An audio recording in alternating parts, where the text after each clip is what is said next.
These are the Beats Studio Buds, and they are a pair of truly wireless earbuds that you can pick up, and they have a really impressive spec sheet. They support active noise cancellation, they do spatial audio, they have quick pairing on iOS and Android, and they have 8 hours of battery per charge, which is all really impressive, and it's all in a $150 package. So I wanted to check them out to see how they compare to other similar headphones, and specifically I'm going to be comparing them to the AirPods and AirPods Pro, which this again is cheaper than. It's $20 less than the normal AirPods and $100 less than the AirPods Pro. So let's take a look at them. Hi everybody, welcome back to Better Computer. My name is Matt, and I'm actually going to take these out for the rest of the video. But yeah, these are the Beats Studio Buds. They're a pretty compelling package for 150 bucks, and I wanted to take a look at some of the things I found most notable after using them for the past 2 weeks. So first up is audio quality, and I'm not going to say much about it because I'm really not good at reviewing audio quality. Everything sounds mostly fine to me. I will say that when I'm listening to music, these do sound a little worse than the AirPods Pro that I'm used to, but they're not bad by any means. And then in terms of like podcasts or audiobooks, it sounds the same to me. So if you're used to those, I think these are very comparable. But in terms of music, maybe it's not going to be as good. But again, this is just my experience. It may not be universal. And then these also support spatial audio, which Apple is pushing recently in Apple Music, in Apple TV, in other video apps.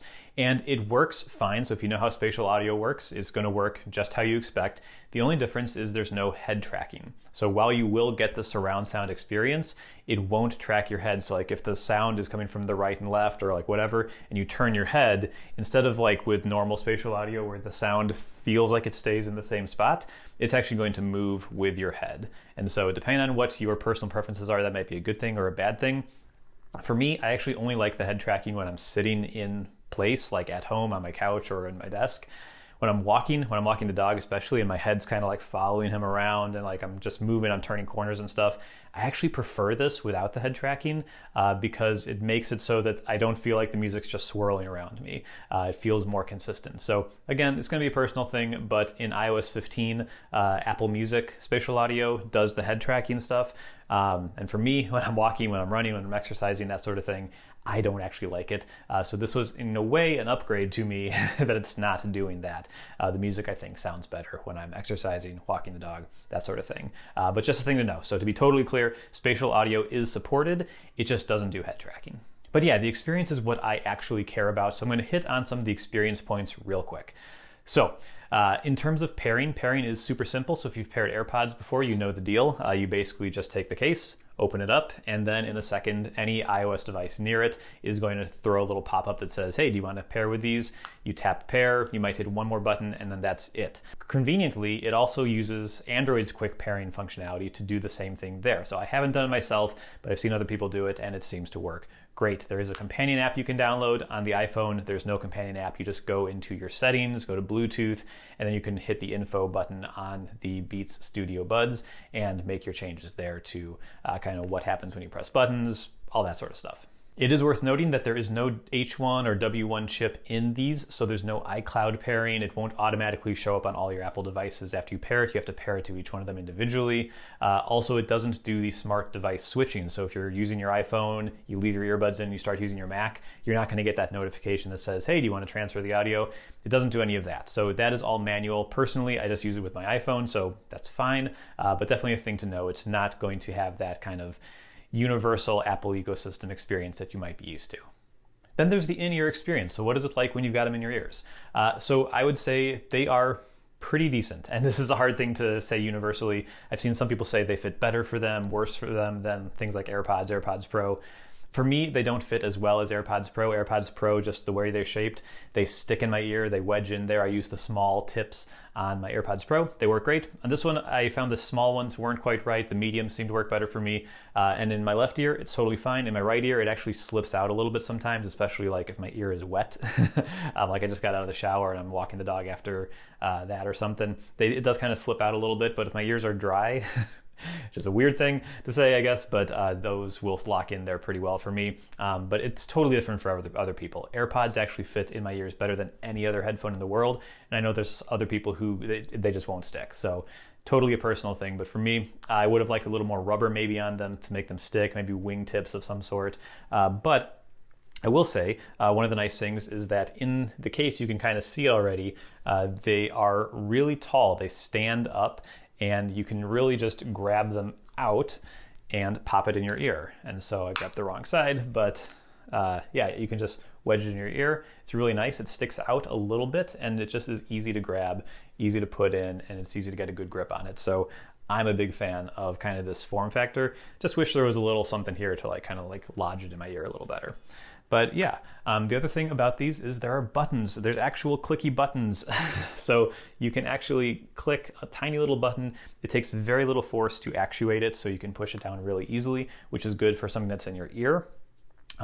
This is my preferred method compared to the other two wireless AirPods. So the tap one on the original ones, I really don't like that. It feels weird, and if it doesn't work, you just kind of do it harder, and so that's not great.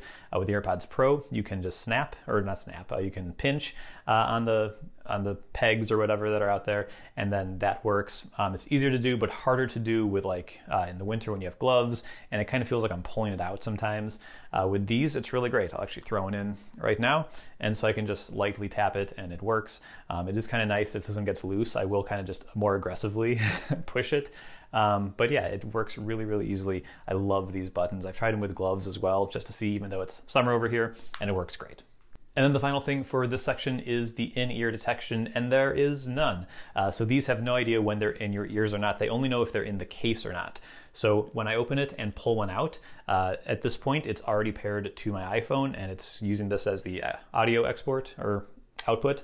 And when I put it in my ear, I can hear it playing already. When I take it out, it's still playing. I can still kind of hear it playing. So it has no idea it's in or out of my ear. But it does only play to one. If you want to leave the other one in your case, that's totally fine. And if you want to throw the other one in, it detects really quickly. It actually just did. And now it's playing through both of them. So that works really well. I was worried about the taking them out of my ears and having it not stop playing. For me, that's not an issue because I throw them right back in the case. But if you are the sort of person who takes them out of your ears and throws them on a desk or something, it will keep playing. It will keep thinking that they are the export or output device that you want. Just a thing to keep in mind. You want to put them back in the case when you're done using them. And then the last couple things I wanted to hit on real quick. There's the case. The case is a little larger than the AirPods Pro one. Not by a ton, but it is definitely larger. You will notice it if you're coming from that. It still fits in the kind of coin pocket in my pants, but again, your mileage may vary. The case has about 2 extra charges, so the battery's got about 5 hours on active noise canceling on and 8 hours if you have it off, and you get about 10 to 16 more hours based on what mode you use when you pop them in the case. So for me, that's been great, very similar to the AirPods Pro. And then in terms of charging, there's a USB-C plug on the bottom, and that's the only way to charge it. It's only wired, there's no wireless or anything, which is fine. It's less expensive than the regular AirPods. Would have been kind of nice to have that there, but I can totally live with that, and USB-C, in my opinion, is the right choice. And especially for a device that they're marketing to iPhone and Android users, that's the only choice, really. Oh, and the last thing is the mics. The mics on these are not great. They work, I guess, but I really wouldn't want to use them a ton, really just for a phone call if I have to. But the AirPods definitely sound better. I'll probably do a mic test right here so you can kind of get an idea for what they sound like going into the Voice Memos app, which will be okay. So this is what they sound like when I'm recording into the Voice Memos app. Let me know what you think. But yeah, that's it for the Beats Studio Buds. I'm pretty darn happy with them. There's definitely some limitations there. The audio quality is definitely a downgrade for me compared to the AirPods Pro, but not by a ton. The wireless charging is a thing I miss. I used to actually just plop my AirPods Pro case on my MagSafe puck, and that would charge it nicely, slowly, but it would charge it nicely. This one I just have to use USB-C, but I have USB-C plugs all around, so that's fine. But yeah, outside of the weird fit thing where this one, if my ear is even the slightest bit moist, it'll kind of slowly fall out over the course of a walk. That's annoying, but that's just a me thing. So overall, I'm pretty darn happy with these. And if you were looking at AirPods and kind of wanted that AirPods experience, I definitely think these are a good contender. They are a way to definitely save money. If you don't want to spend the $250 for the noise canceling and spatial audio that you get with the AirPods Pro, you can get a lot of that with these. So definitely worth a look. Watch some other videos, read some reviews, just make sure it's got all the features you want. But yeah, that was my take on the Beats Studio Buds. If you liked the review, hit the like button, and I'll see you here next time. Bye-bye.